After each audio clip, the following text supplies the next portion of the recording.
Hi everyone, my name is Erica Walker and today I will be presenting my project on interpersonal attraction. Interpersonal attraction is created by perceptions of traits that are or are not considered attractive by the viewer. Attraction is not solely based on romantic relationships. Platonic relationships and friendships are also based on attraction. The propinquity effect. The finding that the more we see and interact with people, the more likely they are to become our friends. The people who, by chance, are the ones you see and interact with the most often are the most likely to become your friends and lovers. Propinquity relies more on functional distance rather than actual distance. Another thing about propinquity is the mere exposure effect. The more exposure we have to a stimulus, the more we are apt to like it. We associate comfort with things we are familiar with, such as comfort food, childhood songs, and so on. Similarity. As we said, familiarity is what we like, and we are also attracted to similarity. The famous folk saying, "Birds of a feather flock together," seems to be more accurate than opposites attract. Some similarities are opinions and personality. Gonzaga, Campos, and Bradbury did a study on gay men in relationships. Those gay men who were masculine in their personality type preferred a masculine partner as well, rather than what we might think would be a more heterosexual viewpoint. And also the same goes for men who are more feminine, also preferred a more feminine partner. Another similarity is interests and experiences.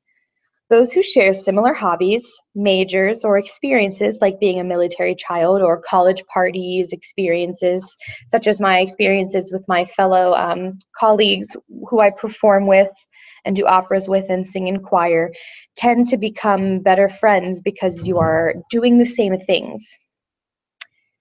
Appearance. Physical similarity in the seating choice study. McKinnon, Jordan, and Wilson did a study about college students in a computer lab and where they chose to sit. It seems that the college students that had glasses chose to sit by other college students who also had glasses.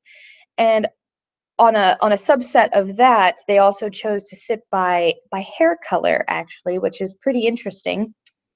Another similarity is genetics, which seems a little far-fetched, but oddly enough, people who are friends share more DNA than strangers, and it shows that people are drawn to similarity. Physical appearance.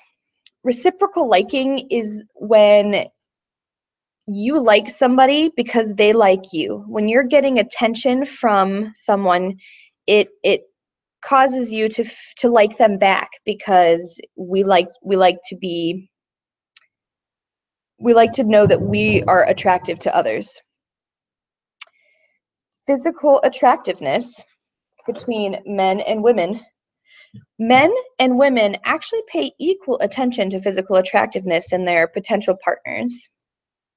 Beauty is in the eye of the beholder, which is a common saying that most people say.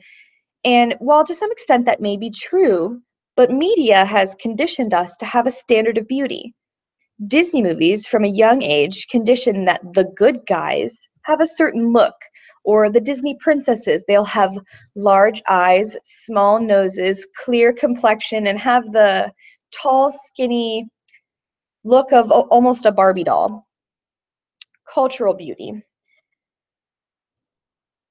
Cultural beauty is very different depending on where you go in the country. Their standards of beauty may be different than our standards of beauty. If you've seen some of the posts online of studies done where a photo editor asked different photo editors around the world to Photoshop this girl into what that they think was beautiful, and they got the results back, and some of them were very different than what we see here in the United States. Beauty matters even though it shouldn't. Attractiveness gets people higher salaries, more votes, and better reviews. There was a study done about premature babies and their physical appearance. The nurses actually paid more attention to the babies that seemed more physically attractive, and they made predictions about their health status based on how attractive they were.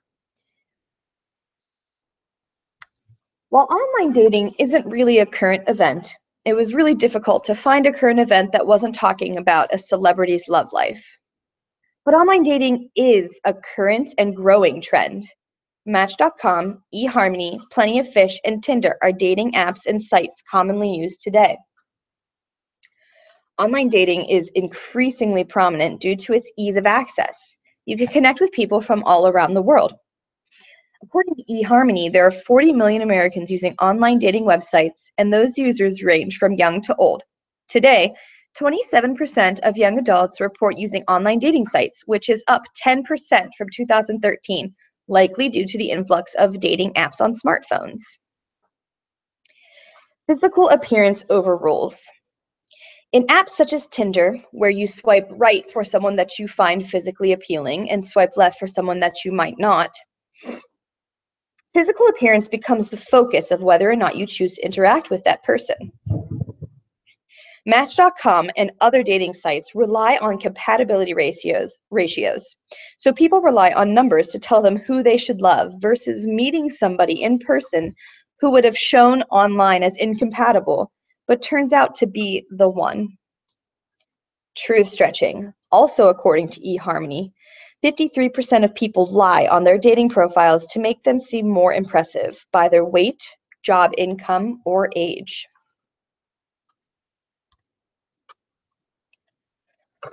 Propinquity is lost in online dating. Earlier, we discussed that familiarity is an important aspect of attraction. In online dating, propinquity is almost completely gone. The more we see someone or interact with someone, the more we begin to feel positively about them.